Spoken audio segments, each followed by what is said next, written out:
Assalamualaikum warahmatullahi wabarakatuh. Selamat pagi. Terima kasih kepada Dr. Francisca Jinaga, spesialis paru konsultan FISR yang telah menyempatkan waktunya pada pagi hari ini untuk kuliah analisa gas darah dan gagal nafas tipe 1. Yang pertama, materi akan disampaikan tentang tentang analisa gas darah. Pemeriksaan analisa gas darah sendiri merupakan sebuah tes laboratorium untuk mengukur dari tingkat keasaman dan kebasahan dari suatu darah, kemudian mengukur juga oksigennya dan juga karbon dioksida. Kemudian darah yang diambil biasanya menggunakan darah arteri dan sering juga disebut dengan arterial blood gas. Untuk pendekatan analisa gas darah ada beberapa metode, yaitu metode Henderson-Hasselbalch, metode Copenhagen yang biasanya fokus untuk menilai dari base axis-nya, metode Sword, dan metode Grogon ini biasanya metode yang paling sering kita pakai untuk menentukan asam basa menggunakan komponen dari pH, kemudian karbon dioksida PCO2 dan juga HCO3. Untuk langkah-langkahnya sendiri,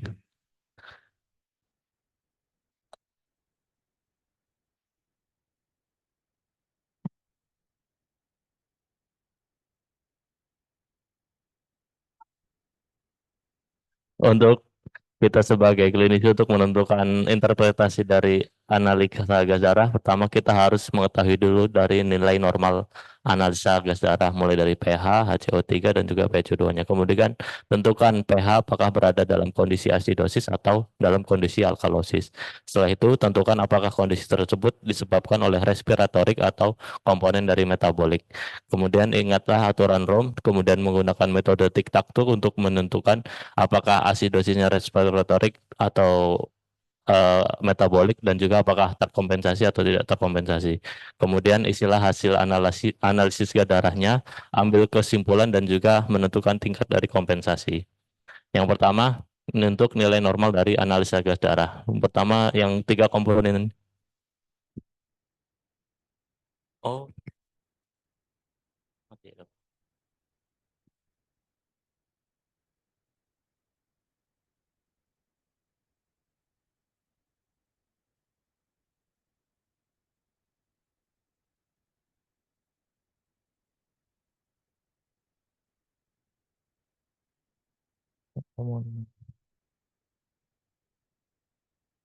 Ya,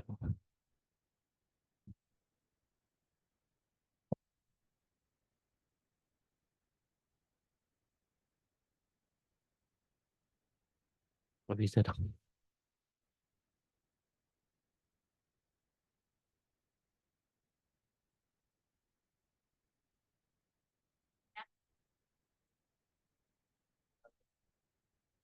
Ah, ini tadi sudah.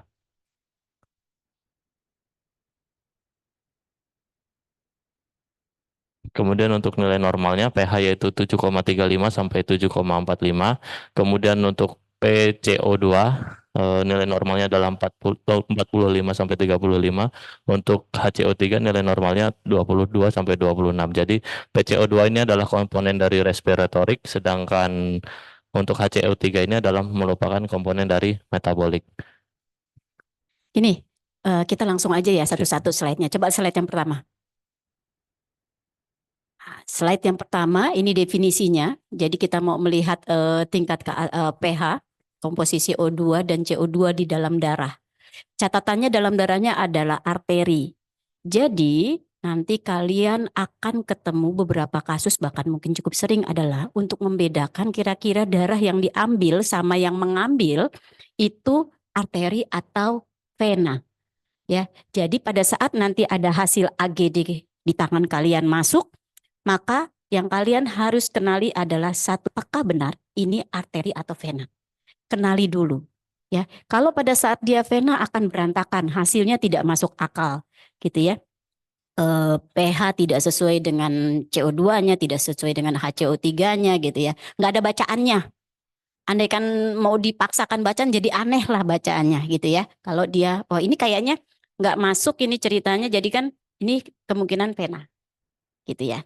Nah, jadi nggak usah dilanjutkan membaca, nggak usah dipaksakan semua AG. Selama ini kan kalian pernah nggak selama kalian di sini ngulang AGD karena tidak terbaca, AG-nya tidak masuk akal, nggak pernah ya. Selalu kalian terima apa adanya. Itu sebetulnya banyak sekali kasus di mana analisa gas darah yang kalian terima itu sebetulnya tidak layak baca. Nah, kalian harus kenali ini apa nih kira-kira? Benar gak ini AGD, apa ini arteri? Benar gak ini vena? Kalau vena, maka jangan lanjutkan dibaca, maka lakukan AGD ulang. Itu secara teorinya. Karena hasil hasil darah dari vena otomatis ya tidak bisa dipakai gitu ya. Ulang, nggak usah dilanjutkan pemeriksaannya. Terus yang kedua, pada saat diambil, ya karena kan itu AGD ini kan butuh keterampilan ya. Kalau saya dulu, saya melakukan sendiri. Jadi kalau di Muardi itu tidak diambil sama orang lab. Yang mengambil analisa gas darah adalah PPDS. Kami hanya ngambil antar ke lab. Makanya tugasnya junior paling bawah itu dia kita kan punya tas Doraemon tuh ya. Nah, di situ wajib ada karet. Tahu nggak karet-karet penutup Septriaxon gitu-gitu? Nah, itu kan ada tutupnya tuh karet. Itu kami mulung. Karena tugas kami di dalam itu harus selalu ada tuh karet. Nah, karetnya itu nanti kita potong-potongin kecil-kecil hanya untuk nutup jarum. Paham nggak? Ya. Terus kami stok heparin. Ya kan, heparin ya. Stok heparin sama spet 3 cc. Itu selalu ada di kantong kami karena kapanpun ada pasien, kapanpun senior kami membutuhkan, sudah standby. Jadi isiin kurang lebih 0,5 ya, 0,5 jangan terlalu banyak juga ya. Nah, terus ambil, kita yang ngambil ya, kita yang ngambil, setelah ngambil kemudian dibengkokin jarumnya dan ditusuk jarumnya sama karet. Terus antarlah ke lab. Jadi nggak ada ceritanya kalau AGD itu diambilin sama lab. Dan kalian bisa lakukan itu di sini. Ya, modal sendiri heparinnya karena mau minta boleh ke lab gitu, minta isiin di sepet gitu ya, dikit-dikit ya boleh. Kalau mereka mau ngasih, tapi kalau kami dulu ribet. Jadi lebih baik kita modal sendiri satu filial itu. Gitu. Ya. Nah, itu. Jadi kerjakan sendiri karena itu skill. Tidak semua sesuatu yang skill itu sayang kalau kita hanya bisa menguasai jika kita sering melakukan. Sekarang saya tanya, kalian sudah pernah belum ngambil analisa gas darah sendiri? Belum. Senior kalian ngambil nggak? Saya selalu bilang sama senior kalian, ambil sendiri. Ya. Lokasinya di mana? Utamakan lokasinya adalah di sini. Kalau ini nggak dapat, baru di femoral. Ya, itu tapi ini biasanya terakhir. Ya, tapi pilihannya adalah di sini. Dan tidak semua orang bisa mengambil. Bahkan orang lab pun tidak semudah itu mereka bisa mengambil. Ya, jadi latihan. Ya, apalagi pas dapat pasien yang dia penurunan kesadaran, jadi mungkin lebih tenang daripada pasien yang masih sadar penuh karena sakit. Sakit.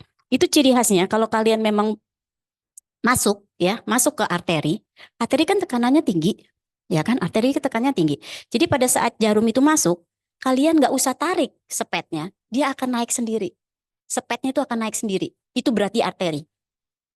Ya, itu arteri. Ya, dan karena arteri itu dia kaya oksigen, maka warnanya akan lebih merah.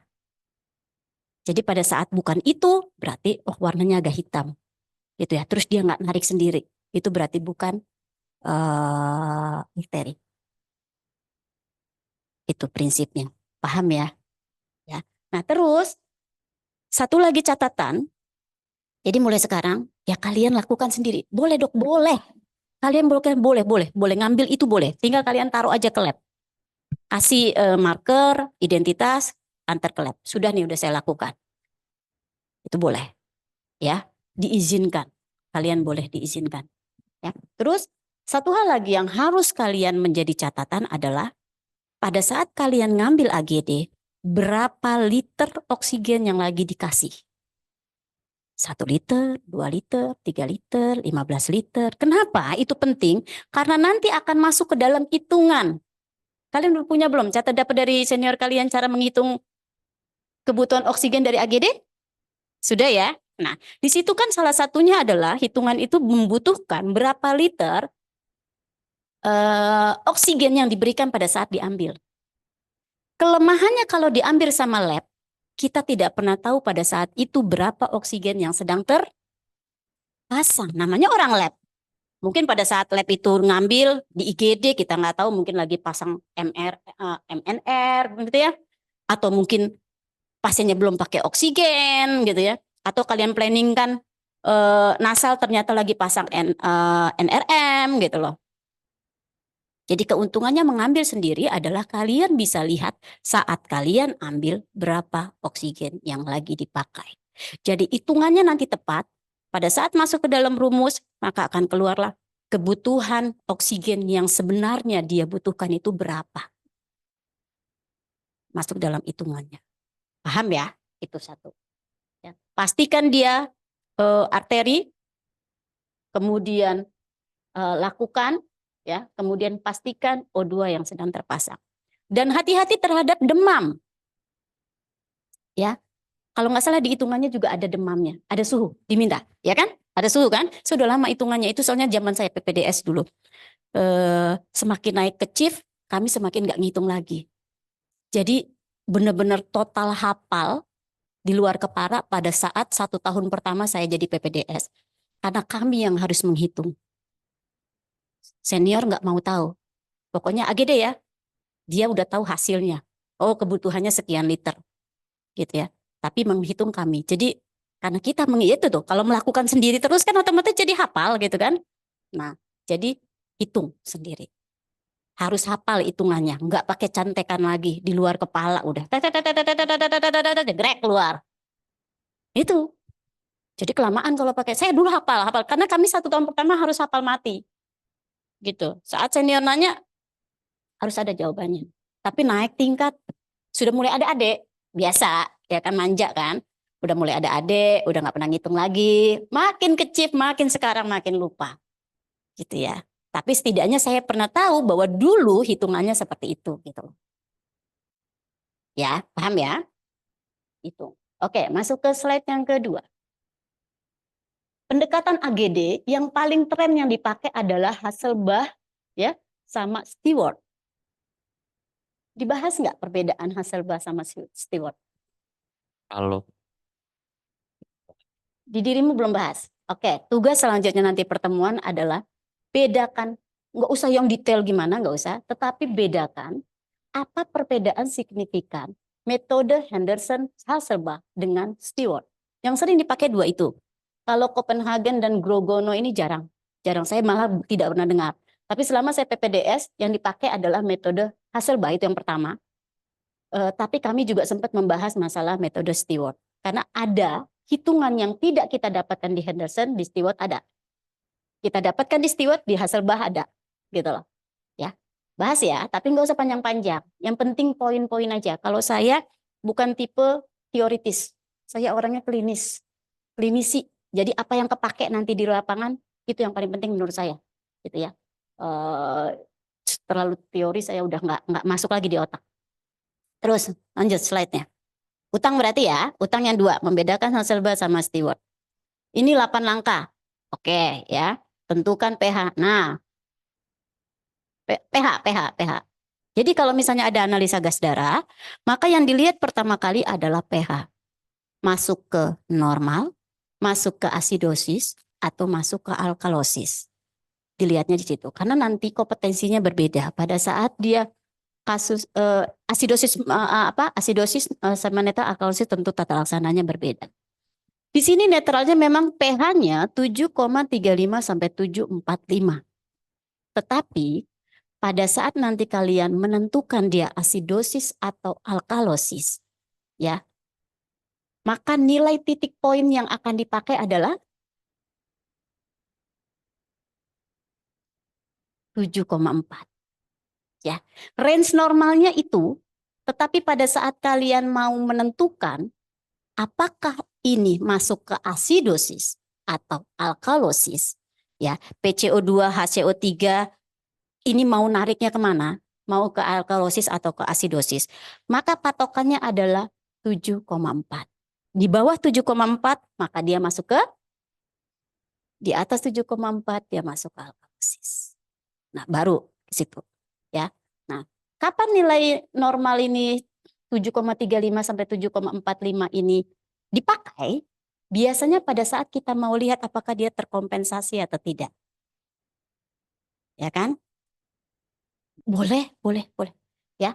Pada saat kalian pengen tahu ini terkompensasi atau tidak, barulah angka 7,5 sampai 7,4 terpakai. Oh, kalau dia ada di range 7,35 sampai 7,4 berarti dia terkompensasi. Ya, tapi kalau misalnya dia di luar dari itu berarti belum terkompensasi. Tapi untuk menentukan asidosis dan alkalosis pakai 7,4. Di bawah 7,4 di asidosis, di atas 7,4 di alkalosis. Gitu ya, itu patokan penting-pentingnya aja ya. PaCO2 ya ini menentukan apakah ini masuk ke hipo atau hipok. PCO2 naik apa namanya? Hiperkapnik ya, atau turun hipokapnik gitu kan. Apakah ini masuk ada dalam kategori gagal napas tipe 2. Ingat, gagal napas tipe 2 bisa diikuti oleh gagal napas tipe ya, awalnya dia gagal napas tipe 2 terus menjadi makin perburukan maka otomatis akan diikuti oleh gagal napas tipe 1.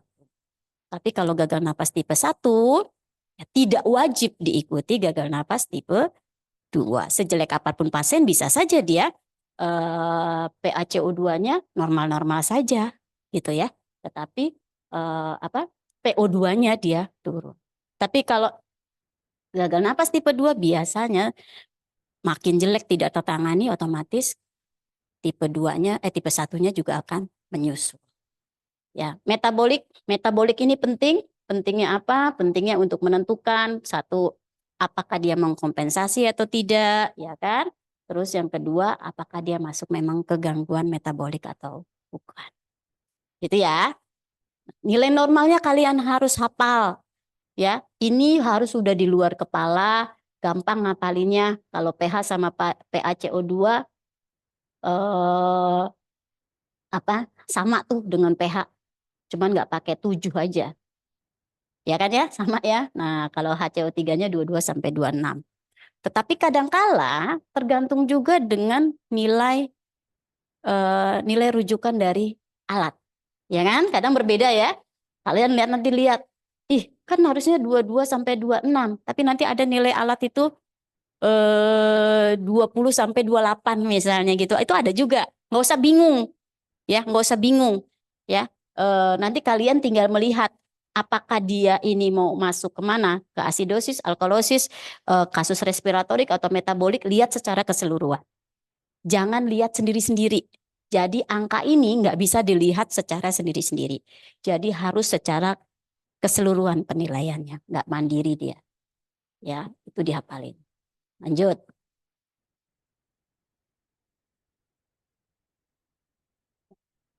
pH yang berada dalam, gampang tadi ya, pakai patokannya kalau memang dia menentukan dia masuk ke mana, ya udah tinggal di bawah aja. Kalau di bawah 7,5 berarti asidosis, kalau di bawah di atas 7,45 ya berarti alkalosis standar itu sama. Ya, lanjut. Nah ini ya, PaCO2 ini ngomongin masalah respiratorik. Ya, HCO3 ini ngomongin metabolik. Ya. Nah, tetapi apakah dia saat itu sedang respiratorik atau metabolik, maka dua nilai ini wajib dibaca. Nggak bisa, oh mau lihat metabolik hanya lihat CO3-nya aja, nggak bisa. Oh mau lihat respiratorik hanya mau lihat PaCO2 ya tidak bisa. Ya, tidak bisa berdiri sendiri. Untuk menentukan ini kasus respiratorik atau metabolik, dua ini harus bergandengan. Ya, bergandengan disesuaikan dengan pH. Oke, gampang ya. Lanjut. Aturan room, coba jelasin mengenai aturan room. Jadi kalau aturan room ini adalah respiratory composite ini maksudnya semakin pH-nya itu naik, maka keadaan si tubuh itu cenderung untuk semakin basah. PaCO2-nya naik semakin basah, kemudian semakin turun maka semakin yang ini dong. Hmm.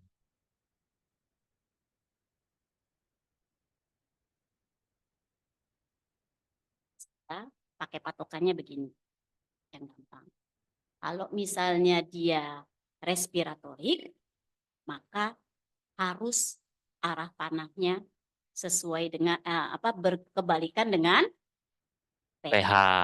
ya. Kalau respiratorik, baik itu PaCO2 dan HCO3 dia harus berkebalikan dengan pH. Atau jika dia tidak terkompensasi, boleh salah satunya si HCO3, kalau ini ngomongin respiratorik ya, HCO3-nya boleh dia normal. Normal atau berkebalikan. Gitu ya. Itu artinya dia tidak terkompensasi di pH yang dia belum tercapai. Ya. Bisa nggak sama-sama berkebalikan tapi belum terkompensasi?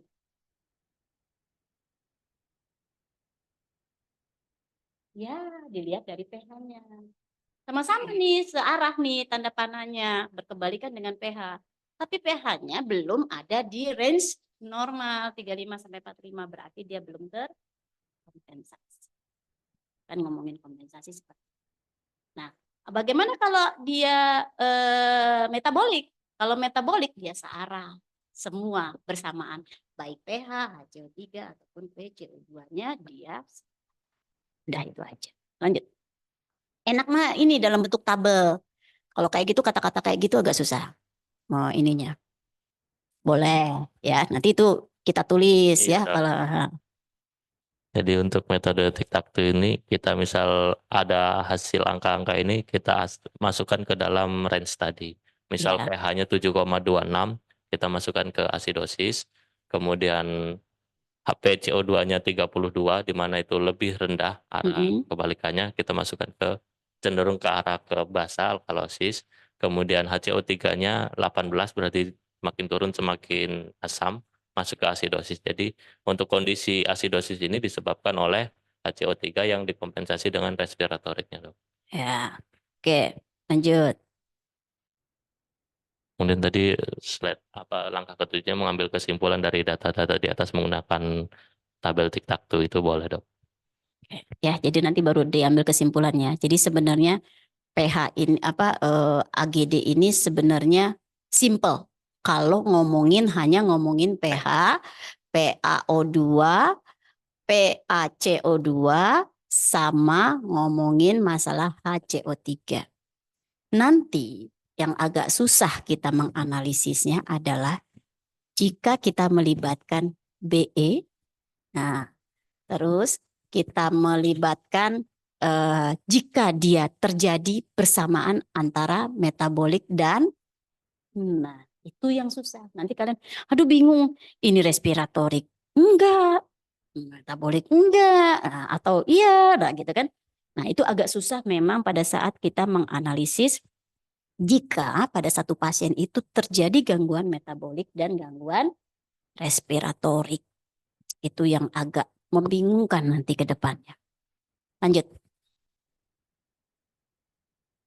Tapi udah paham sejauh ini udah ya lah, udah kalian udah pakar kok AGD gitu. Ya ini ada terkompensasi penuh, terkompensasi sebagian, tidak terkompensasi ya. Tahu perbedaannya? Kapan penuh, kapan sebagian, kapan tidak terkompensasi. Tahu nggak perbedaannya? Kapan dibilang sebagian? Kapan terkompensasi penuh? Kapan tidak terkompensasi? Kalau sebagian, Dok, ketika pH-nya misalnya asam, kemudian sesuai dengan nilai respiratorik PCO2-nya naik, tapi sudah ada kompensasi dari si metaboliknya dan pH-nya belum kembali ke normal, itu sebagian, Dok. Oke, kalau yang tidak terkompensasi? Tidak terkompensasi, misal dia asidosis respiratorik, pH-nya turun, kemudian PCO2-nya naik, tapi HCO3-nya masih normal-normal aja, Dok. Jadi tidak terkompensasi. tidak ada kompensasinya, Dok. Oke, lanjut. Kalian tahu nggak sih yang disebut dengan pH letal? Di bawah 7, Pasien kalau udah pH letal, kemungkinan besar pasiennya mati. Berapa? 7,25. 7,2. Di bawah 7,2 ya. Di bawah 7,2 kalau kalian dapat pasien paru dengan pH di bawah 7,2. Baik itu gagal nafas ataupun gagal nafas tipe 1 ataupun gagal nafas tipe 2, biasanya prognosisnya jelek. Ya, jadi agak susah kita memperbaikinya, itu namanya letal. Lanjut. Hasil analisa di atas bisa kita simpulkan sebagai, nah ini ya. Oke. Ini sebetulnya ya kayak gini-gini bisa dibuat dalam bentuk yang tadi tabel. Itu lebih enak ya. Taruh di buku sakunya dalam bentuk begitu, jangan dalam bentuk tulisan. Kalau dalam bentuk tulisan kalian bingung. Itu ada kalau nggak salah di Google banyak. Ya, lanjut. Oh ini contoh. Contoh Jadi soalnya, apa Dok. ini? Coba baca. Kalau dari soal ini 7,44 alkalosis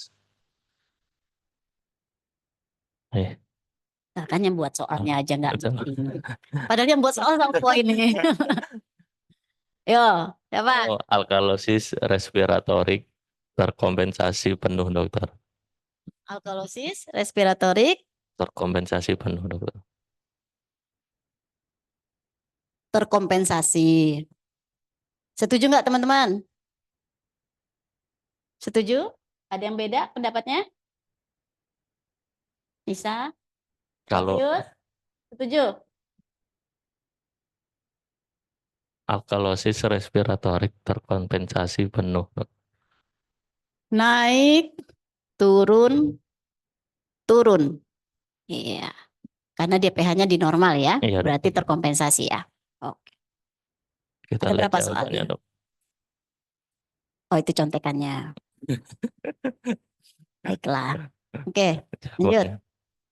Soal kedua. Aduh, banyak kita dikasih soal ini ya. Oke, baik, kerjakan lagi. Kak Nisa mungkin nggak? Ayo, Miss.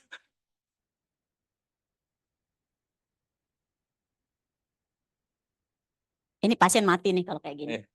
Ya, nggak bisa hidup ini pasien kayak gini biasanya. Di ventilator pun nggak akan hidup. Tapi kalau metabolik dia masih bisa ketolong. Pengalaman saya, kalau ini dengan pH di bawah 7,2 ya, tapi kasusnya metabolik dia masih bisa ketolong. Tapi kalau dia kasusnya respiratorik, biasanya di ventilator pun tidak akan membantu. Gitu. Masuk aja melon aja udah selesai kalau metabolik. Naik dia langsung. Tapi kalau udah respiratorik pakai ventilator udah susah. Apa nih?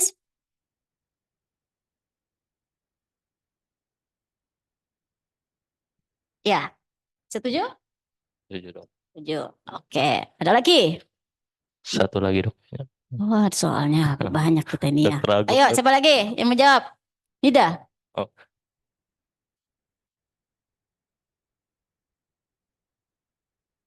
Metabolik.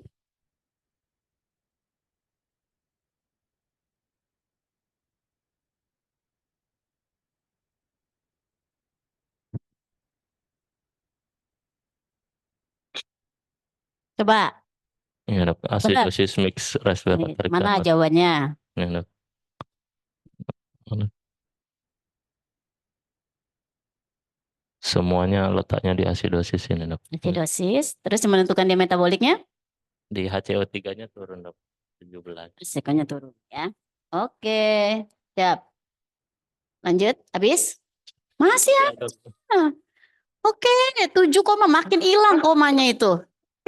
Bahkan 7,0 maksudnya kan? 7-0, Dok. Makin mati pasiennya ya. Ayo, lanjut. Padli.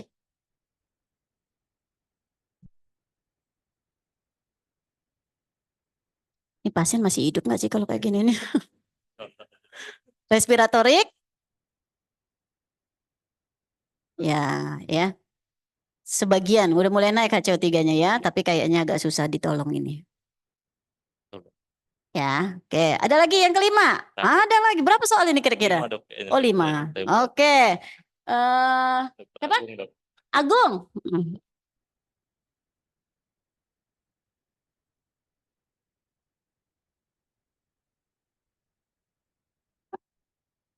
Tuh, coba benar gak jawabannya? Betul, Dok. Betul. Yang buat soal dia soalnya kan. Move it ya. Ya. Oke. Mana? Penuh. Nah, salah. Balik. Kenapa? Di mana salahnya? Betul, Dok. Betul, Agung, Dok. Saya Oh. salah nulis, Dok. Oh, yang buat soal yang salah. Jebakan dok. Oh, jebakan. Oke, siap. Buat soal itu nggak boleh ngejebak. Oh siap dok. Jadi kalau dulu, zaman dulu saya kan pembuat soal UKM PPD. Ya. Jadi kalau dulu itu dosen itu membuat soal supaya tidak terjawab. Ya kan, dulu kan zaman dulu tuh ya, jadi banyak jebakan kecuali di antaranya yang bukan gitu-gitu kan ya. Kalau mana Nisa ngerti tuh ya sekarang ya. Jadi sekarang itu kita harus membuat soal yang bisa terjawab. Makanya tidak boleh ada jebakan-jebakan seperti tidak boleh ada kata kecuali, ya, tidak boleh apa ya yang jebak-jebakan yang diantaranya yang bukan gitu ya. Itu tuh udah nggak boleh ya. Jadi kita buat soal gimana caranya bisa terjawab. Jadi jangan nggak boleh ada jebakan lagi. Cuman nggak tahu tuh yang pengalaman kemarin yang kemarin tingkat bukan kalian ya yang ujian tingkat kemarin ya. Yang nilainya 40 semua itu apa soalnya gimana? Saya juga bingung bisa nilai seluruh Indonesia nilainya 40 semua itu. Yang kakak-kakak kalian kemarin itu loh. Ya. Oke, AADO2. Nah, untuk AADO2 ini agak panjang ceritanya. Sebenarnya tidak sesimpel ini ya. Ini satu TP. Ya, dulu TP saya tentang AADO2. Ya, TP1 saya. Ya, itu tebel. Dan udah tebel juga saya masih belum ngerti. Gitu ya. Kebetulan pembimbingnya juga senior yang ahli fisiologi, kebetulan senior saya itu. Ya, jadi ini tidak sesimpel ini AAD2 ya, untuk mengertilah sedikit. Monggo, silakan. Jadi untuk AADO2 adalah untuk menghitung dari perbedaan dari alveolol dan juga arteri oksigennya. Jadi untuk menentukan apakah ada gangguan difusi atau ada gangguan mixed match atau masih normal pada proses difusi pasien tersebut. Misal pasien sudah lebih AADO-nya, AADO2-nya atau difference antara alveolar dan arteriolnya lebih dari 60, bisa dikatakan ada gangguan difusi di sana, Dok. Oke, ini ada di dalam rumus analisa gas darah ya. Ada kan? Muncul kan? Jadi kalau kalian keluarkan rumus, nanti dibahas nggak cara menghitung rumusnya? Nah, jadi di dalam rumus itu ada AADO2 dulu yang kita, karena AADO2 nanti akan dipakai untuk lanjutannya. Ya, biar ketemu FiO2 yang dibutuhkan berapa. Gitu. Jadi berperan juga. Oke, ya. Tapi ini udah bisa semua nggak teman-teman? Nggak apa-apa, pakai contekan nggak apa-apa, tapi ngerti nggak maksud saya? Bisa, cara ngitungnya bisa.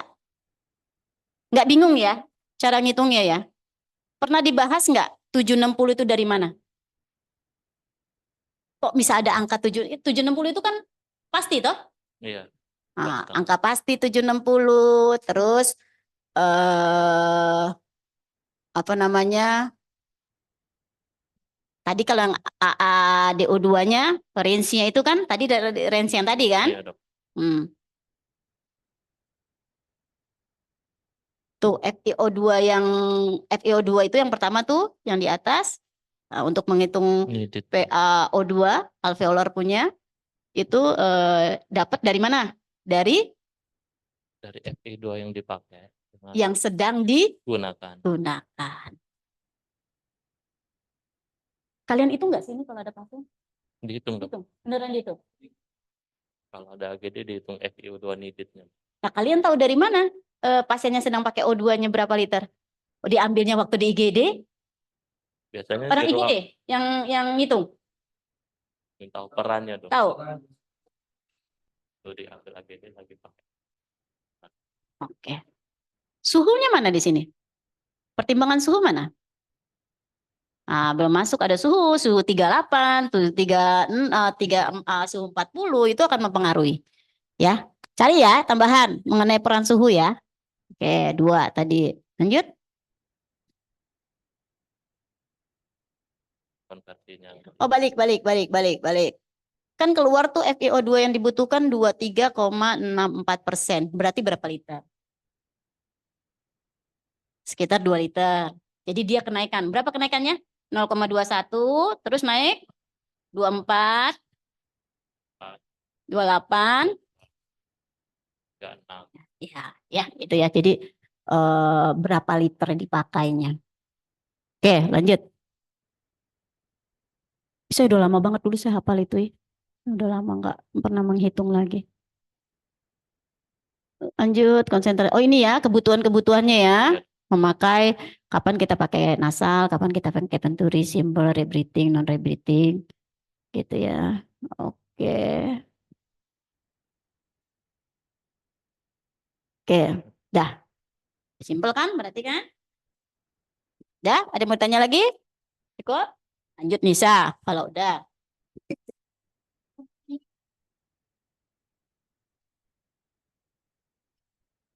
Silakan. Yuk, lanjut Nisa. Nisa tentang apa? Oh, ketenangan tipe 1. Itu sebetulnya nggak bisa juga dibahas cuma sebentar ya. Itu satu TP juga itu. Itu TP-nya teman saya dulu. Gagal napas tipe 1 sendiri, gagal napas tipe 2 sendiri gitu. Karena fisiologinya berbeda, patofisiologinya.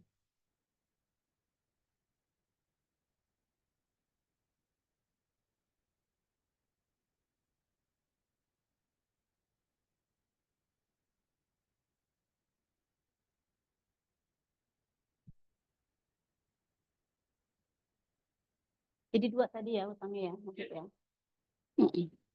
Iya, singkat aja, nggak usah panjang-panjang. Kalau panjang-panjang jadi satu TP itu. TP kalian siapa yang sudah? Gini ya, yang baru-baru ya. TP itu jangan nunggu. Judul-judulnya kalian boleh. Bahkan nih ya, kayak kelompoknya Nida. Sudah punya judul TP 1 sampai berapa total TP kalian? Ah, sudah punya judul TP 1 sampai 10 boleh. Ya, boleh. Yang penting pada saat sudah dapat judul, laporkan langsung ke Fitri. Karena dia yang mencatat. Pada saat sudah ada di Fitri, maka itu udah sah. Jadi kalau nanti ada senior kalian atau teman kalian mau mengambil materi yang sama, tidak boleh. Misalnya, Nida sudah laporkan gagal napas tipe 2, mau bawa nih untuk TP 1. Sudah dilaporkan ke Fitri, udah dicatat. Tiba-tiba kakak kalian ada juga mau bahas tentang gagal napas tipe 2. Nanti kan tanya dulu dia ke Fitri. Gagal napas tipe 2 sudah ada yang mau bahas belum? Sudah punya Nida. Oh ya udah. Walaupun Nida belum maju, itu udah milikmu. Jadi nggak boleh dia. Jadi kalau memang tidak mau diklaim dengan orang lain, judulnya kalian cepatlah kalau udah punya laporkan langsung ke Fitri ya. Ya, dia kan ilmiah di PPDS-nya saat ini. Laporkan semuanya. Udah punya 10 biji, 10 biji masukin. Nggak ada masalah. Dikerjainnya ya nanti, tergantung dari tahap kalian. Tapi yang penting sudah di-keep dulu judulnya. Ya. Jadi jangan sampai terlambat. Jangan satu-satu. Sekarang lagi mau ngomongin ini, TP2 belum punya judul, kelamaan. Siapa tahu kalian bisa cicil-cicil mulai dari sekarang. Oke, yuk. Terima Bisa di kasih. Unila ngajarin apa? Anatomi ya? Apa? Fisiologi ya? Pas ya. Oke, nggak apa-apa. Ya namanya makanya jadi PPDS belajar. Udah jadi dokter paru aja masih belajar. Masih banyak salahnya. Ya, Dokter, terima kasih atas kesempatannya Dokter Siska. Sekarang kita akan membahas mengenai gagal napas tipe 1. Bisa berbarengan juga tadi dengan AGD yang sudah disampaikan. Karena di sini kita melihat terutama hipoksemia di sini, kita bisa lihat juga dari AGD-nya. Dan untuk gagal napas tipe 1, dia terutama memang kita harus tahu masalahnya terutama ada di paru. Jadi apalagi pada proses ketidakmampuan paru untuk melakukan salah satunya misalnya difusi ya, untuk ventilasinya. Jadi antara ekspirasi dengan inspirasi dan ekspirasi menjadi kegagalan sehingga juga pada jaringan tidak tercukupi oksigennya gitu. Jadi terutama untuk gagal tipe 1 di sini, dan letaknya ternyata banyak terjadi di bagian alveolus di mana pertukaran dari oksigennya terjadi di sini. Di mana memang diketahui kalau gagal napas itu adalah kegagalan oksigenasi. Tadi ya, pengambilan dari oksigen dan juga eliminasinya dari CO2-nya. Dan dilihat kita lihat dari AGD-nya, dari tekanan dari PaO02-nya yang kurang dari 60 mm Hg. Ataupun misalnya pada PaCO2-nya lebih dari 50. Jadi banyak oksigen yang tidak tersampaikan ke jaringan, dan ataupun misalnya karbon dioksidanya yang tidak dikeluarkan terekspirasi dengan baik. Nah, ini adalah definisi dari gagal napas, di mana kita lihat dari waktunya akut atau kronik maupun tipenya 1 atau 2.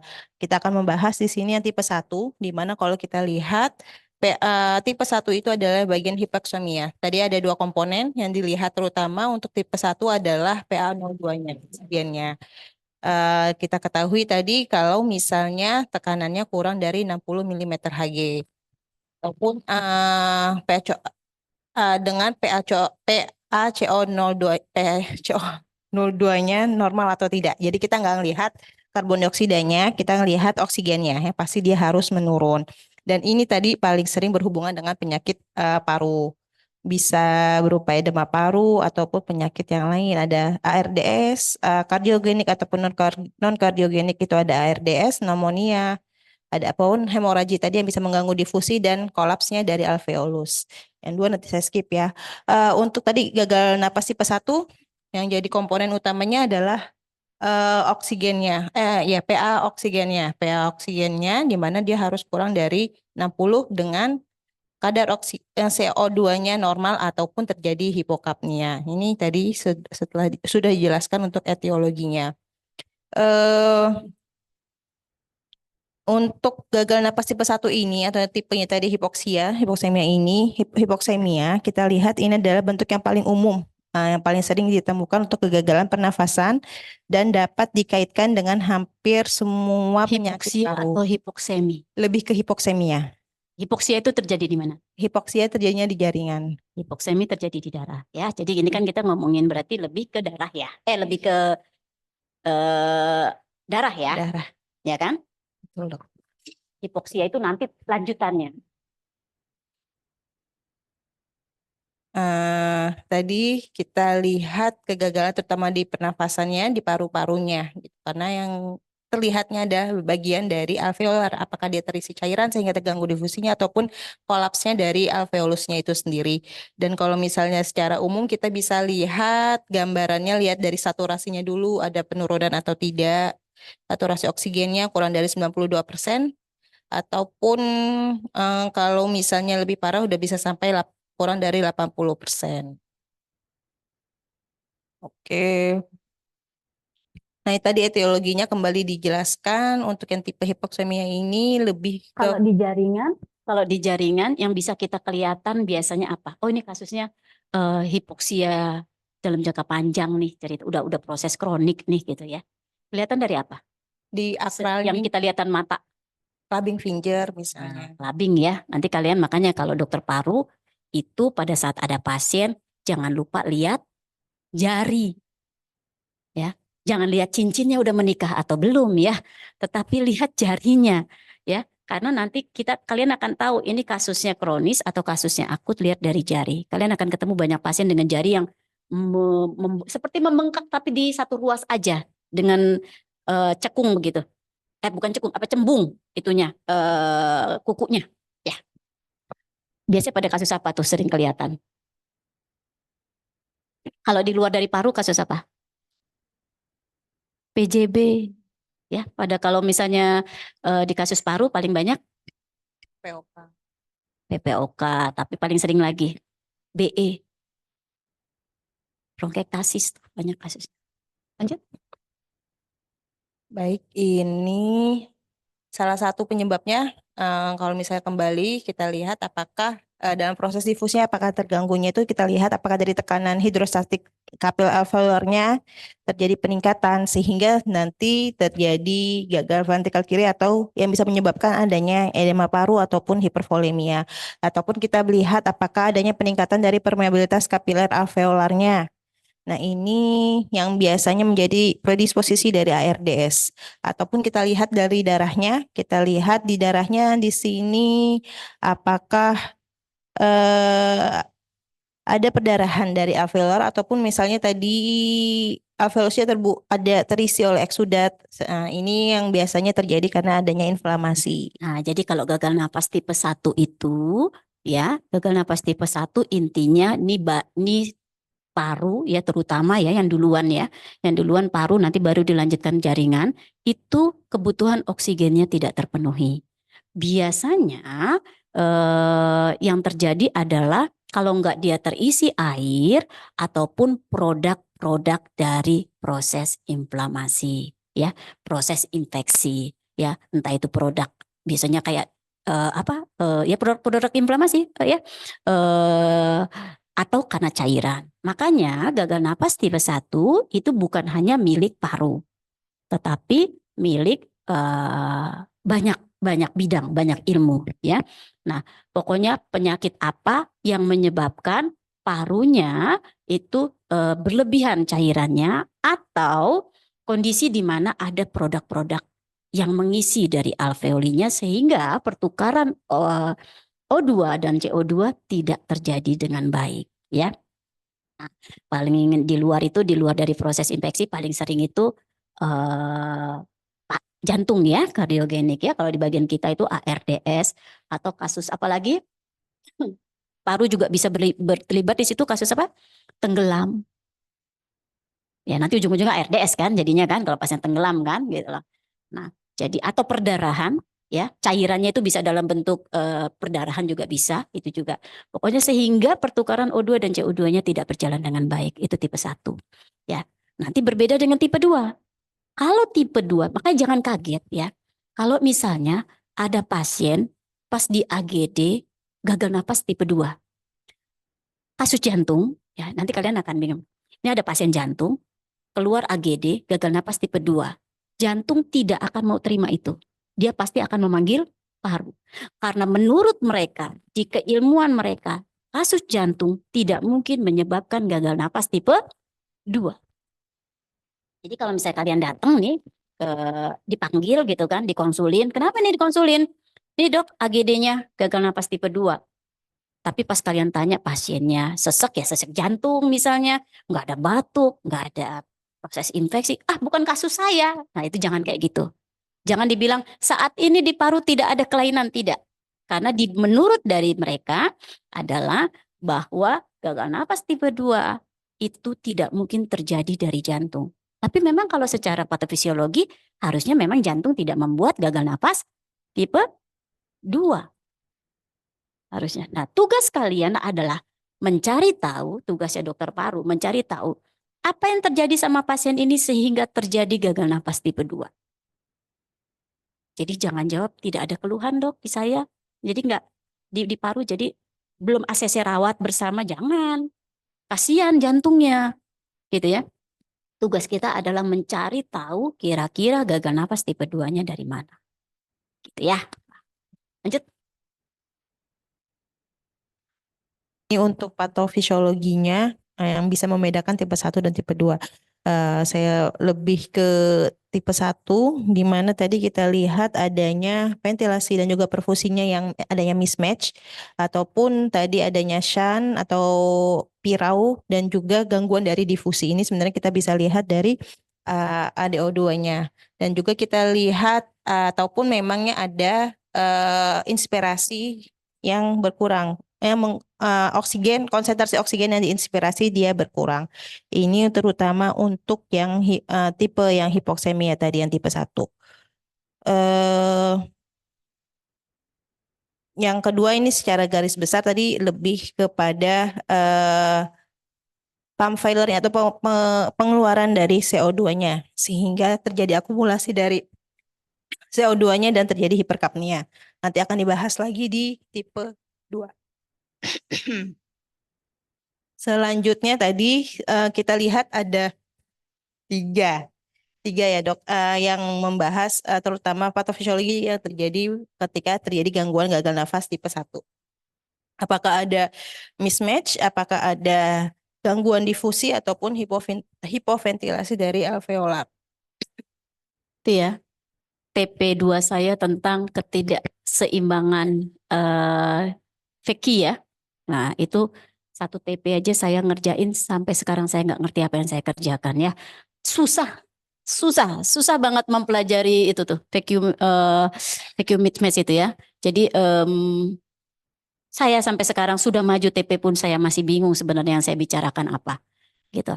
Karena nggak begitu paham saya mengenai itu ya vacuum mismatch itu ya. Itu mengenai kan perbedaan tuh dia berdasarkan dengan gravitasi juga. Posisinya kan berbeda antara yang di paru di bagian atas sama bawah ya. Iya betul dok. Siapa yang mau ngambil? Udah ada belum TP-nya ini? TP Kalau nggak salah di angkatan awal-awal ada deh. Dokter Made. Di awal-awal ada. Tapi dia kalau misalnya mau dibahas tentang Vacuum mismatch-nya aja mungkin boleh, tapi belum ada yang ngambil.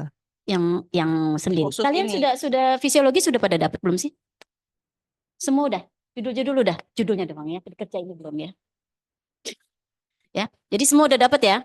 Nggak ada yang lagi nggak punya TP1 ya. Oke. Ya ini jadi sebetulnya tidak bisa dibahas sedikit begini ya. Iya dok. Karena satu TP pun belum tentu paham ngerjainnya. Dan tidak bisa sedikit-sedikit kita ngerjainnya pada saat kita membicarakan masalah fisiologi paru. Ya bersambungan semuanya, nggak bisa dipotong-potong. Oke, lanjut. Lanjut ya dok. Baik. Nah ini juga yang ketidakseimbangannya tadi antara ventilasi dengan perfusinya, karena kita lihat dari tekanan alveolus, arteri dan juga vena. Kalau misalnya kita lihat secara ventilasi alveolusnya buruk, di sini kita akan lihat adanya penurunan kecepatan absorpsi oksigen yang ke dalam darah. Ya dokter. Nah,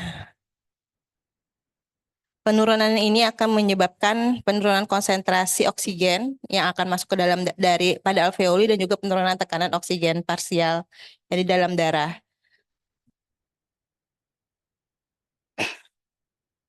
Apaan sih?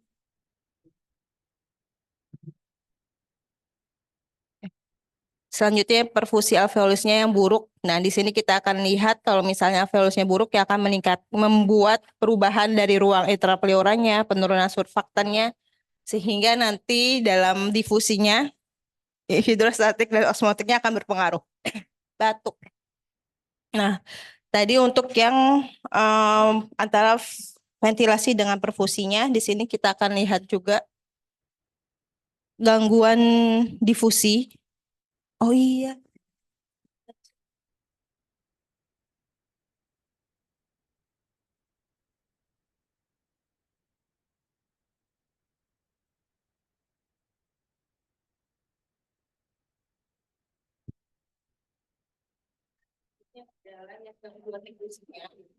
Untuk gangguan difusi antara pertukaran gas dari alveolus dan juga dengan kapilernya. Di sini adanya pertukaran oksigen dengan karbon dioksida yang melintasi membran semipermeabel antara alveoli dengan kapiler paru.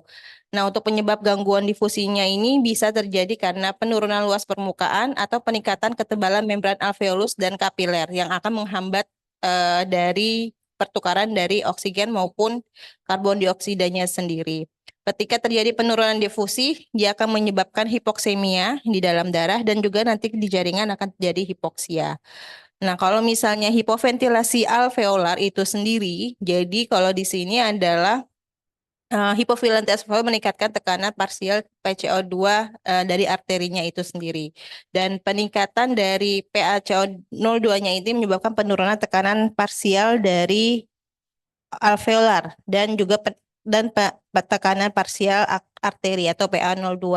Nah, di sini kalau misalnya PaO02 dan tekanan parsial maupun tekanan parsial arteri alveolar maupun arterinya ini menurun, nanti akan menyebabkan kita akan lihat tetap gradien ANOD-2-nya akan tetap normal. Kalau misalnya hipoventilasi alveolar ini juga bisa disebabkan dari 3 penyebab. Kalau salah satunya adalah depresi sistem saraf pusat, penurunan compliance dari dinding dada, dan juga lebih pada penyakit neuromuskular sehingga alveolar tidak terventilasi dengan baik.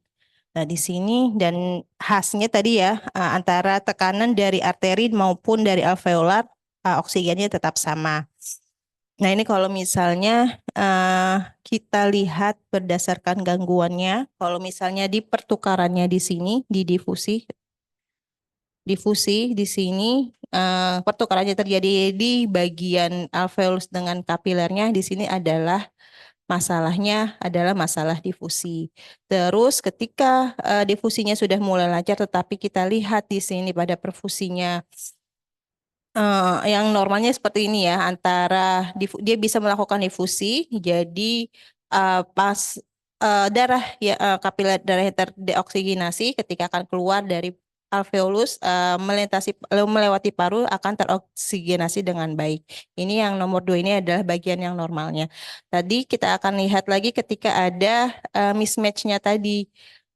Masalahnya ada di mana dia masih bisa difusi tapi di bagian kapilernya tadi antara peningkatan tekanan dari arteri maupun venanya tadi yang kurang baik sehingga kita akan lihat di sini akan terjadi dead space ventilation. Jadi tidak ada ventilasi dan di sini tidak ada perfusi yang jalan. Nah, di sini disebut sebagai ventilasi perfusinya lebih dari satu karena tidak ada perfusinya tadi. Ataupun yang terakhir ini adalah shunt ataupun piraunya itu sendiri, di mana kita lihat tidak ada difusi dan juga ada gangguannya pada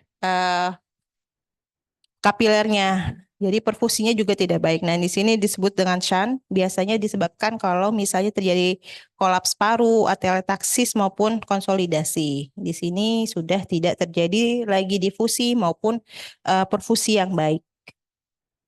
Ini disebut tadi ya perbandingannya kurang dari 1. Oke, Mismatch-nya. balik. Ini menarik menurut saya. Ya, slide ini menarik. Kita kan nggak mungkin mempelajari secara keseluruhan ya langsung ya pada tahap ini. Jadi, tapi ini cukup memberikan penerangan sedikit. Nyambung nggak sih gambar ini? Ini menurut saya sangat informatif gitu. Jadi nggak yang ribet-ribet bener ngafalinnya segala macam. Ini cukup informatif slide ini. Ya, ini adalah 4 kondisi di mana dia menyebabkan oksigen tidak dapat masuk. Ya, tidak nyampe di tempatnya gitu kan, sehingga akhirnya terjadi gagal napas tipe 1 kan. Gagal napas tipe 1 kan berhubungan dengan oksigen. Jadi 4 kondisi di mana oksigen tidak dapat nyampe ke tempat yang dituju ya. Mulai apakah dia ada gangguan difusi ya kan. Nah, biasanya pada udem paru atau fibrosis ya. Jadi alveoli di bagian proses difusinya tidak bisa berjalan dengan baik ya. Nah, harusnya kan tiga kondisi ya. Yang 2-nya itu yang benernya itu harusnya begitu, melewati difusi, kemudian habis itu bisa terventilasi ya kan. Nah, perfusi, terventilasi harusnya gitu kan. Nah, yang nomor 2 itu yang normalnya ya. Tapi pada saat nomor 1 bisa aja dia masalahnya adalah di proses difusi di awal ya. Atau di nomor 3 masalahnya adalah gangguan perfusinya, ya kan? Gangguan perfusinya karena di situ ada dead space ventilation, ya. Jadi ada ruang kosong, gitu ya.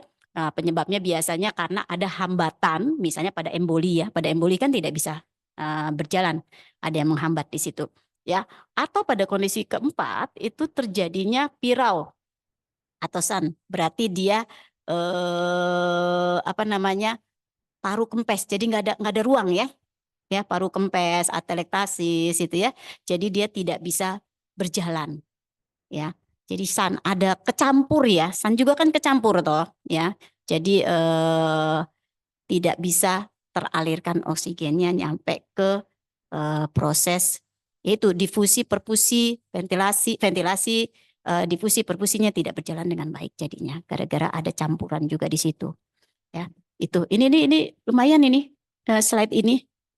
Kita daripada membaca 1 TP, ngerti enggak gitu kan? Ya kan? Saya rasa untuk gagal napas 1 sebetulnya dengan 1 slide ini aja udah terjawab patofisiologinya. Ya, asal jangan dilanjutkan lagi bagaimana Veki itu, bagaimana jangan ya. Hanya sebatas ini aja gitu. Kalau ditanya ini bisa jadi 1 soal ya. Bagaimana patofisiologi terjadinya gagal napas tipe 1? Hafalin 1 slide ini aja udah cukup. Kalau menurut saya. Ya. Sama tuh dikasih contoh satu persatu kasusnya. Ya, jadi kalau kalian nanti ada kasus emboli paru, oh berarti gagal nafasnya itu ada di mana ya? Ada di proses apa ya? Gitu kan. Kalau misalnya ada paru kempes, misalnya gara-gara pneumotorak gitu ya. atau kasus-kasus atelektasis, misalnya dia ketutup sama plak atau sama sputum gitu kan misalnya kan gitu. Nah, itu di mana kejadiannya? Atau misalnya kalau ada udem paru kok gagal napas tipe 1 di mana? Jadi kalau misalnya ada yang bertanya, kalian sudah bisa jawab. Wah, pinter banget dokter Nida ini, keren gitu kan langsung ku jawab.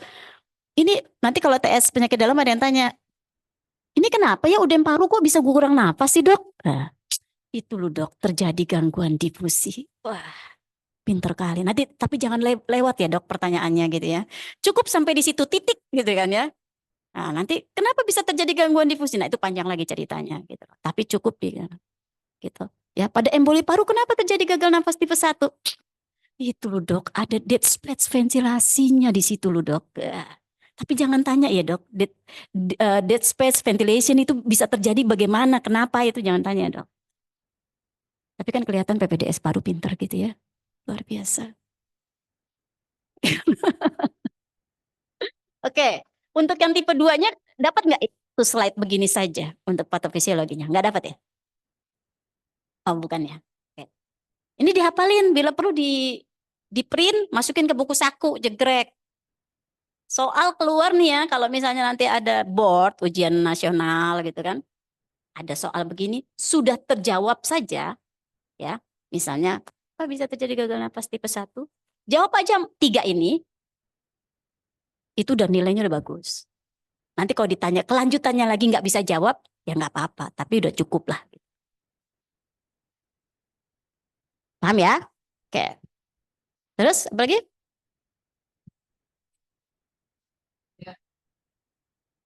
Ditemukan takikardi, takipneu, ada hipertensi, ataupun misalnya tadi ada peningkatan kerja otot nafas tambahan, WO-nya pasti akan meningkat, terus retraksi interkostal, suprasternal, dan supraclavikular, dan bisa ada terjadi CO2 narkosis ini sebenarnya pada gagal nafas tipe 2 lebihnya.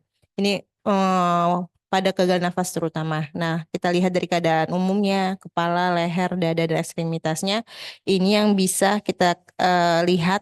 Misalnya perubahan status mental, tadi pernafasan otot tambahannya kita lihat, apakah dia ada demam, bahkan postur pun juga bisa mempengaruhi. Di kepala juga kita lihat apakah ada konjungtivanya pucat, ada sianosis, akan diperhatikan. Di leher kita lihat apakah ada distensi atau deviasi trakea. Dada juga, nah ini yang paling kita harus perhatikan apakah ada ekspansi dada asimetris, adanya takipneu, bradipneu, ada kusmaul, pernafasan paradoks, penurunan ekspansi dada, stridor, silent chest, suara nafas tambahan, apakah ada bronkofesikular, ronki, dan wheezing. Ekstremitas juga kita lihat untuk lihat profusnya, apakah kita lihat ada sianosis perifer, tadi tremor ataupun edema unilateral. Ini semua sebenarnya untuk memastikan mencari kira-kira arah gagal nafasnya tipe apa dan kemungkinan penyebabnya apa. Ini kita harus Oke, untuk perhatikan. yang slide itu coba balik lagi. Ini menyambung untuk adik-adik ya, yang bungsu ya, Nida dan Fadli dan Celsius. Jadi kan tadi pemeriksaan fisik kegawatan. Intinya kegawat daruratan di paru, penata laksanaannya sama dengan kasus-kasus kegawat daruratan yang lain. Ya, mau kasus apapun dari ujung rambut ke ujung kaki, penata laksanaan standar itu sama. Ya, A, B, C seperti yang kalian dapatkan waktu ATLS, ACLS, ya itu sama. Ya kasus apapun kan di AT ataupun AC kan tata laksananya sebetulnya sama-sama saja. Ya, ABC jalan dulu. Ya, ABC jalan dulu.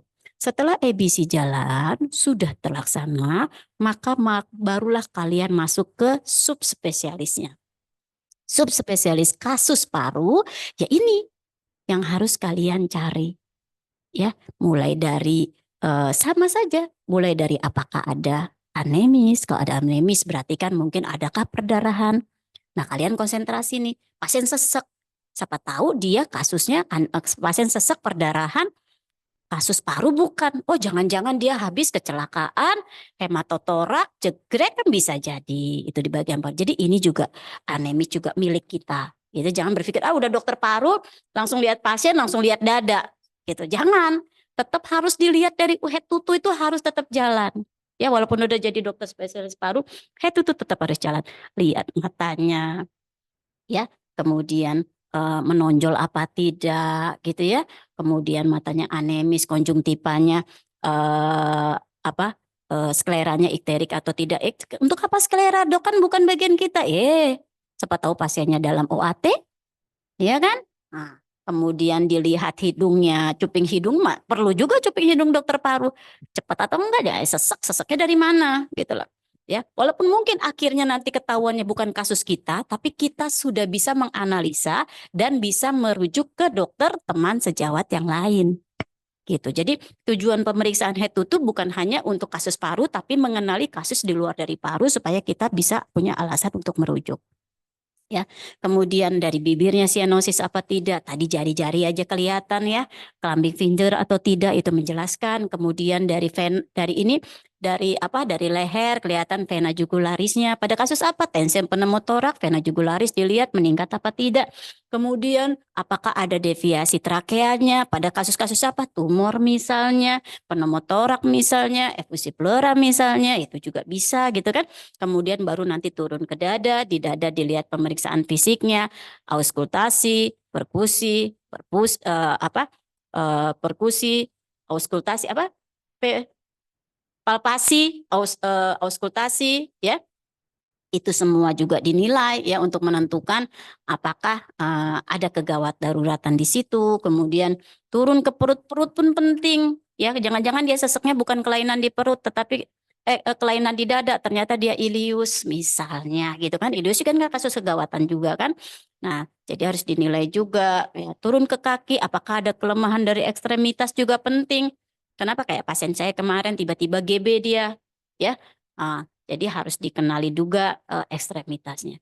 Jadi sebetulnya tidak ada pemeriksaan khusus untuk bagian paru ya untuk kasus kegawat daruratannya. Ya, di bagian paru itu apa sih kasus kegawat daruratan? Hemoptisis, batuk darah, ya, kemudian tensin pneumotorak, obstruksi benda asing, ya, kemudian efusi pleura masif misalnya, gitu kan? Terus apalagi kasus kegawatannya? Drowning, tenggelam. Kalau drowning atau tenggelam setelah ABC, maka mulai pikirkan gagal napas tipe 1 pasti terjadi ventilator. Kenali ada ARDS atau tidak, ada gagal. Intinya semua pemeriksaan kita itu tujuan akhirnya apa sih? Mau mengenali apakah dia ada? Apa tujuan kita mengevaluasi ujung-ujungnya nanti di ke depan? Ada gagal? Gagal napas. Kan tujuan dokter paru itu kan sebetulnya kan. Gimana caranya? Udah. Gimana caranya pasien ini jangan nyampe ke gagal napas. Kalau pasiennya sudah terjadi gagal napas, gimana caranya bisa nanganin gagal nafasnya gitu kan? Tujuan utamanya dari seluruh penyakit paru, tujuan utamanya adalah jangan sampai pasien nyampe di kondisi gagal napas. Mau penyakit apa aja di paru pun ujung-ujungnya bisa terjadi gagal napas. Nah, kita jangan sampai ke sana gitu. Itu sih tujuannya itu ya untuk kegawatan. Utang saya sembari. Sebentar kan? Cuma 5 menit. Oke, lanjut. Oke, kita lanjut. Ini kriteria gagal nafasnya tadi kita bisa lihat ini ada menurut Pontoppidan. Yang tadi kita lihat terutama dari usaha pernafasannya, laju nafasnya terutama, dan juga kita bisa lihat kapasitas vitalnya. Untuk oksigenasi kita akan lihat terutama di ADO2-nya dan juga tekanan dari O2-nya itu sendiri. Dan ventilasi tadi karena kita mau melihat ya kita bisa melihat untuk ventilasinya dan juga PaCO02-nya untuk kita lihat ekspirasinya ada gangguan ventilasi yang bisa menyebabkan penurunan pengeluaran dari CO2 juga bisa kita lihat. Untuk kita tahu dia gagal nafas, untuk kita tahu dia kasus kronik atau akut on kronik, tahu dari mana? Misalnya pasien PPOK nih, gagal nafas, saturasi rendah, tapi pasiennya biasa aja. Kalau kasus kronik kan kita nggak diapa-apain kan? Kita mau tahu dia kasusnya kronis. Atau kita tahunya dia kasusnya ada akutnya pada kasus kronis atau dia kasusnya akut, taunya dari mana? Enggak, dari angka. Dari hitungan AGD kalian itu loh. Ada nggak sih nilainya di situ? Kalian nggak diajarin? Hmm? Coba hitungan keluar. Coba hitungan yang tadi punya siapa? Oh, punya Mufid ya? Punya Mufid ya? Oke, tugas Mufid aja sekalian. Mufid, cari tahu di analisa di hitungan analisa gas darahmu itu ada satu informasi lagi selain dari analisa gas darah kamu akan tahu nilai AADO2, ya kan? Sudah keluar kan otomatis kan kalau nilai AADO2 kan? Ya, keluar langsung di AGD. Di AGD itu keluar angkanya, ya. Nah, jadi dari hitungan analisa gas darah itu keluar AADO2, kemudian keluar tadi kebutuhan oksigen, sama mau menentukan apakah dia proses akut, kronis, atau akut on kronis. Penting tahu itu. Pada saat nanti dia keluarnya kronis, maka kita tidak perlu pemeriksaan, tidak perlu tindakan yang terlalu ekstrim. Gitu loh. Cari tahu. Ada di hitungan AGD. Sayang amat itu AGD panjang-panjang, ngitungin AGD panjang-panjang nggak dapat informasi banyak kan sayang. Hitung ya. Tang. Saya ngajarnya kita tetapkan setiap hari Rabu. Habis laporan jaga. Oke, lanjut. Dan selanjutnya untuk gagal nafas kita tadi bisa lihat dari usaha pernafasannya, kita akan lihat apakah tadi ada gangguan dari oksigenasinya, apakah ada pengaruh dari ventilasinya juga, apakah terjadi kekurangan Nah, itu masalahnya. Angka 200, 350 lebih dari 350 dapat angkanya dari mana? Itu dari hitungannya untuk ada Iya, dari hitungan analisa gas darah kalian keluar kan AADO2-nya. Iya. Makanya kalian tahu itu masuk dalam gawat napas atau gagal nafas. Kan? Iya. Lanjut. Nah, tadi kebutuhan dari oksigennya, ini juga kita bisa lihat sampai nanti akhirnya tindakan apa yang bisa kita lakukan untuk yang di gagal nafas. Apakah memang diperlukan untuk intubasi, ventilasi, dan juga tracheostomi. Ini kalau misalnya kita lihat ketika memang terjadi ABC ya, ini Iya. ABC ya, sama ya tadi ya, tata laksana untuk Pasien adik-adik ini yang adik-adik bungsu nih, ya sama ya, tata laksananya tuh ABC juga kan? Lanjut. kita pastikan tadi saluran nafasnya, apakah dia bisa bernafas dengan baik, dan juga pastikan sirkulasinya sudah terpasang dengan baik IV line-nya ataupun pemberian dari terapi cairannya. Terus kita juga bisa setelah sudah stabil, kita mulailah penilaian dari klinisnya tadi, mulai dari anamnesisnya dan juga pemeriksaan fisiknya lebih mendetail untuk bisa membedakan etiologinya dan kira-kira mengarah kemana, apakah dia gagal napas tipe 1 maupun tipe 2. Dan kita bisa melihat nanti prognosisnya seperti apa, tingkat keparahannya, kita akan menilai sistem pernafasannya, gambaran dari hipoksia, dari hiperkapnianya apakah ada, dan juga kalau misalnya ada tanda-tanda hipertensi pulmonal tadi sebagai penyebab-penyebabnya bisa kita ketahui. Dan ini pemeriksaan fisik seperti yang sudah dijelaskan di awal kita lakukan secara menyeluruh. Nah, setelah itu kita lihat dari penilaian klinisnya juga. Kita akan lihat kalau misalnya hipoksia ini dia akan dari keadaan umumnya kita bisa lihat dia lebih ke arah gelisah ataupun cemas, ada iritabilitas, ada gangguan fungsi intelektual, dan juga kesadaran yang sianosis misalnya kita bisa lihat.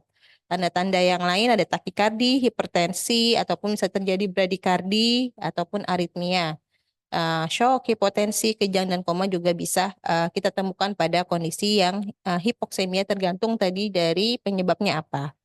Dari gagal napas tipe 1-nya. Oke, semua tanda ini saya pernah lihat mengikuti dari awal sampai akhir pasiennya nggak ada pada saat zaman COVID ya. Itu luar biasa. Saya ya ada bersyukurnya melihat kejamnya dunia ya di fase COVID. Jadi fase COVID di mana zamannya tidak ada oksigen. Ya, itu pasien saya di Advent, saya lihat banget. Ya, jadi kan kita bisa melihat di monitor ya. Pasien ini semua tanda-tanda ini semua ada, mulai dia gelisah, ya, mulai dia pokoknya sampai udah berantakan itu semua tanda vitalnya, sampai akhirnya dia kejang dan koma. Karena waktu itu Advent juga sempat mengalami krisis oksigen. Jadi kami terpaksa harus memilih pasien mana yang oksigennya bisa kita berikan, HFNC-nya, mana yang terpaksa kami lepas. Karena penggunaan HFNC harus dipilih-pilih nih, mana yang masih bisa kita selamatkan, mana yang tidak. Karena jumlah oksigennya sangat terbatas. Jadi sampai ada satu pasien saya terpaksa saya harus melepaskan HFNC-nya. Gitu ya. Jadi dia cuman kita kasih tanda kemanusiaan, kita cuman kasih oksigen nasal waktu itu, tapi kan nggak mempan itu. Jadi bahkan sampai di kejangnya saja kami melihat di monitor, mulai dari proses satu persatu, itu tanda-tanda itu semua keluar, sampai kejang, bener-bener kejang, pasiennya kejang gelojotan gitu. Kita kan lihatnya dari kamera, kan nggak masuk ke dalam, gitu ya, sampai akhirnya meninggal. Karena kita benar-benar nggak bisa berbuat apa-apa, oksigen benar-benar nggak ada di situ, gitu kan. Itu kerasa kayak kejam banget ya kita ya gitu. Cuman yang nggak bisa kita lakukan, nggak ada. Itu kejang, bener-bener kejang. Biasanya saya nggak pernah lihat pasien kejang karena nggak ada oksigen, ya. Biasanya kejangnya, jadi nggak pernah saya secara mata langsung memperhatikan, menunggui dia gitu ya. Pasien kejang gitu kan, pasien kejang dulu sebelum mati gitu loh. Nah itu kasus 1 biji itu bapak itu kita benar-benar lihat sama perawat itu ya, nonton di kamera, di TV. Terpaksa kita lepas dia sebelum mati itu dia kejang dulu, gelojotan dulu. Nah gitu kan, ya udah lepas aja. Gitu ya. Itu fase di mana menurut saya luar biasa. Kita kejam banget gitu loh, tapi ya itulah keadaannya. Gitu. Kita masuk di fase seperti itu. Itu. Lanjut. Yang akan kita lakukan kembali ya, kita memastikan tadi ya saturasi dari oksigennya, dan juga untuk memastikan gagal nafasnya tadi lakukanlah pemeriksaan dari analisis gas darahnya tadi. Yang paling gampang tadi kita bisa lakukan oksimetri dulu dan lakukan apakah ada hipoksianya tadi, dan untuk mengetahui penyebabnya ya kita lihat dari analisis gas darahnya. Nah, ini untuk merupakan hal yang dua ini penting untuk penegakan dari diagnosis utama, dan dan apa yang akan kita lakukan intervensi selanjutnya berdasarkan dari dua ini. Karena kita tadi bisa tahu apakah dia masuk analisa gas darah, untuk bisa kita tahu apakah dia masuk gagal napas tipe 1 maupun tipe 2-nya tadi, apakah terjadi hipoksemianya, ataupun tadi kita lihat pertukaran dari alveolus dengan arterinya apakah baik atau tidak. Di sini kita lihat PaCO 02-nya juga rendah atau normal, itu bisa terjadi. Itu bukan menjadi utama, yang paling utama kita lihat adalah PA02-nya. Untuk gagal napas tipe 2-nya tadi kita akan lihat dari PaCO02-nya. Nah, untuk selanjutnya kita bisa lihat pH dan HCO3-nya untuk melihat apakah gagal napas itu tipe 2-nya itu akut kronis maupun tidak. Udah ada. Ini. Ya. Cuman nggak hanya ini. Ada nanti kalian lihat ya, cari nanti tugasnya Mufid. Kalau ini agak terlalu kasar pemeriksaannya, masih yang terlalu ini banget, permukaan banget kalau cuma begini doang. Tapi nggak apa-apa untuk awal ya. Tapi nanti Mufid jelasin besok. Nah, ini untuk perbedaan. Kenapa kita balik lagi? Kenapa kita perlu tahu dia akut on kronis, kronis? Untuk apa? Penting itu untuk kita tahu. Jadi kalian, kalau misalnya ada pasien PPOK saturasi 80, jangan panik. Biasanya apa? Panik. Langsung dikasih oksigen tinggi. Makin mati dia nanti. Ya kan? Dia kasus PPOK, gangguan hambatan udara, saluran napas, ya kan? Nah, biasanya itu bukan pasien dengan gagal napas tipe 1. Iya, gagal napas tipe 1 bisa jadi ya, gagal napas tipe 1. Tapi dia kasusnya biasanya kronis. Nah, kalau kasus kronis, kalian tidak perlu intervensi apapun. Kasih oksigen tinggi, malah nanti jadi gagal napas tipe 2, mati jadi lama-lama nggak sadar. Kok saya kasih oksigen, kok malah nggak sadar ya pasiennya? Ya itu. Nah, penting sekali kalian tahu itu kasusnya kronis, kronis akut, atau akut. Kalau akut, ya benar, harus langsung dikasih oksigen secepatnya. Kalau akut, supaya tidak terjadi yang namanya hipoksemia atau hipoksia sampai akhirnya di jaringan gitu kan. Ya. Nah, ini nanti dihafalin. Ini boleh dihafalin, tambah nanti hitungannya Mufid. Lanjut.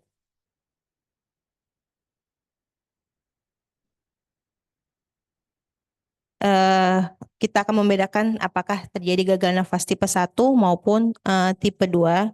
Di sini kita seperti yang tadi kita akan melihat apakah terjadi hipoksemia dan kita lihat apakah penyebab-penyebabnya yang seperti sudah dijelaskan sebelumnya.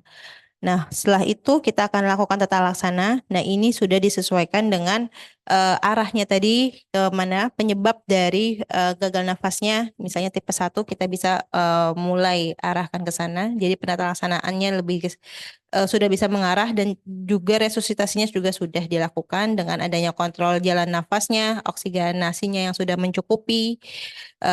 Kita bisa lihat apakah membutuhkan ventilasinya yang masih non mekanis maupun ventilasi mekanis. Nah, apakah kita membutuhkan bronkodilator maupun kortikosteroid juga berdasarkan dengan penyebab dari gagal nafasnya tadi. Untuk kontrol jalan nafasnya, kita memastikan tidak adanya obstruksi bagian atas dan juga kalau misalnya tadi kebutuhan oksigennya yang memang tinggi dan membutuhkan oksigen yang tinggi, misalnya kita bisa menggunakan berikan masukan dengan endotracheal tube-nya tadi. Kita lakukan intubasi pada pasien yang dengan gagal nafas akut yang membutuhkan memang tingkat oksigennya lebih tinggi. Nah, ini sudah dibahas sebenarnya sebelumnya untuk kebutuhan oksigenasi sebelumnya. Dan ini juga pemilihan dari terapi oksigennya juga sudah dibahas. Kita harus tahu dulu tadi jenisnya, terus ada DO2-nya dan FiO needed-nya dan disesuaikan. Dan terapi oksigen ini adalah yang utama disesuaikan juga dengan penyebabnya. Kapan kita memberikan bronkodilator dengan kortikosteroid ini juga bisa kita berikan kalau misalnya memang dibutuhkan, bisa berupa beta adrenergic atau simpatomimetik, dan juga kita berikan apakah dengan inhalasi maupun oral maupun parenteral. Perlu dipertimbangkan juga efek sampingnya dan dosisnya. Untuk kortikosteroid juga bisa diberikan untuk menurunkan zat proinflamasinya tadi, dan ini bisa dilakukan secara oral maupun parenteral, dan juga kita harus perhatikan dari efek sampingnya. Penggunaannya bisa terjadi efek sampingnya berupa hiperglikemianya, hipokalemianya, miopati, steroidnya, dan resistensi natrium dan airnya tetap harus kita perhatikan. Bagaimana dengan prognosisnya? Kalau misalnya kita lihat pada terutama pada ARDS ini kira-kira mortalitasnya sekitar 40% dan perlu diperhatikan untuk umur yang bisa lebih muda, dia mempunyai angka survival rate-nya yang juga lebih tinggi. Dan juga untuk pasien yang sudah sudah survive dari ARDS-nya tadi, ternyata masih bisa mempunyai kemungkinan untuk terjadinya terus impairment ataupun masalah pada pulmonarinya. Dan ini hampir terjadi di 75%-nya. Kalau misalnya COPD bagaimana, dia sebenarnya mempunyai ini terutama pada gagal napas tipe 2, dia ini mempunyai mortalitasnya sebenarnya sangat rendah, hanya 10%. Tapi ya, bisa meningkat kalau misalnya terjadi komplikasi yang lain, ada hepatik, kardiovaskular, renal maupun gangguan dari neurologisnya. Ini jadi untuk gagal nafasnya ini kita pastikan dulu tipenya apa, terus kita juga secara cepat memastikan diagnosis dari gagal nafasnya, terutama dari klinis, dan penting tadi pemeriksaan AGD sebelumnya, dan kita berikan tata laksana utamanya. Pertama adalah dilakukan tata laksana oksigenasi, dan pemberian obat-obatan sesuai dengan penyebabnya. Nah, kita harus pastikan penyebabnya apa. Itu yang bisa saya sampaikan. Terima kasih.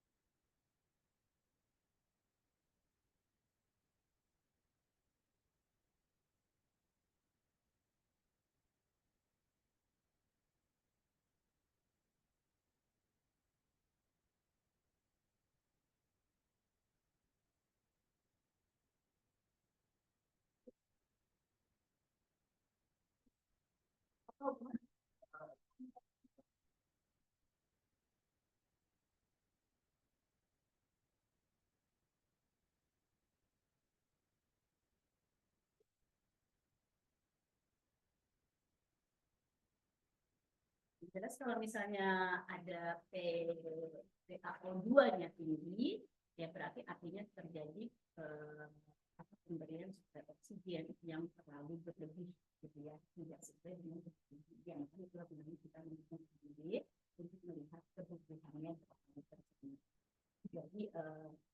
Jadi suplai oksigennya tinggi, maka dia dapat suplai oksigennya tinggi, tetapi tidak dapat. Kenapa pasien masih sesak, gitu kan?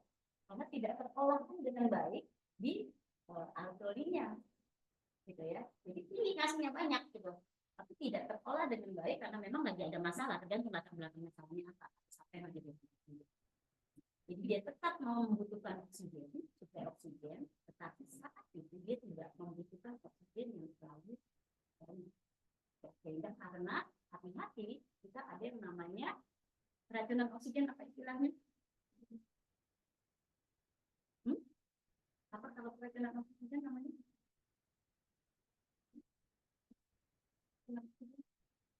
Maka itu istilahnya. Ada keracunan oksigen kok ada. Jadi hati-hati selalu edukasi ke pasien bahwa oksigen bukan segala macam, bukan jawaban untuk semua pasien sesak. Ya. Tidak semua pasien sesak harus oksigen. Jadi oksigen tinggi. Nah, itu ya namanya dengan oksigen. Istilahnya CO2 nah, udah kita ngomong CO2 narkose. Oh yang lihat CO2, kalau O2 narkose gitu ya. Jadi tetap dia membutuhkan oksigen, ya, tetapi tidak membutuhkan oksigen. Jadi kalau O2 yang tidak berlebihan,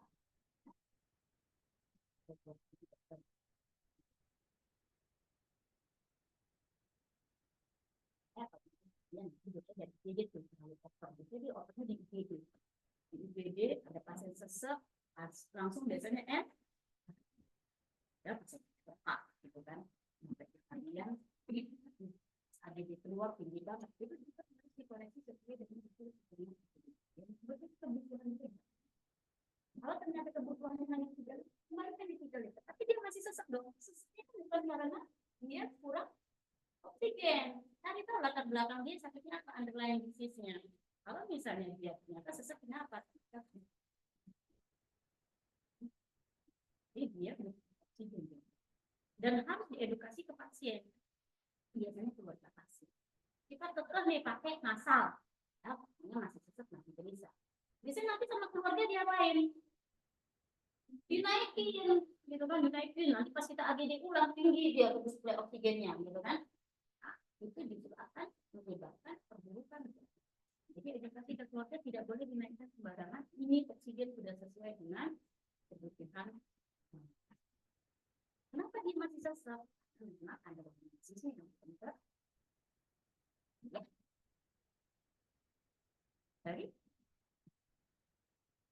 Jadi cepat dikoreksi. Bahkan yang berventilator pun kan lebih gampang ventilator. Pada saat kita ketemu O2 yang tinggi, maka suplai oksigennya yang masih kita turunkan, kita harus kasih tahu ke anestesi, ini ketinggian gitu. Jadi nanti oksigennya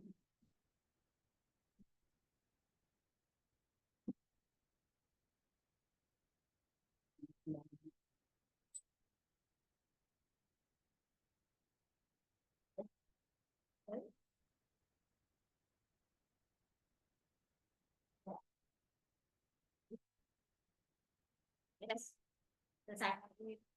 Mana dokumentasinya? Ini minta Udila nanti ada dokumentasi.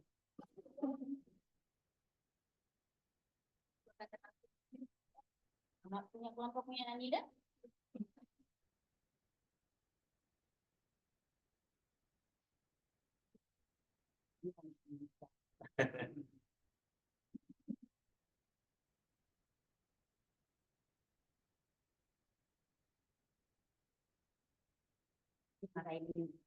Dimarahin Nisa nanti ya. Komedi Nila. Dimarahin Nisa. Udah ditanyain padahal sejarah. Ya memang gitu kan. Jadi jangan salah di zaman di UI aja. Dokter itu jadi.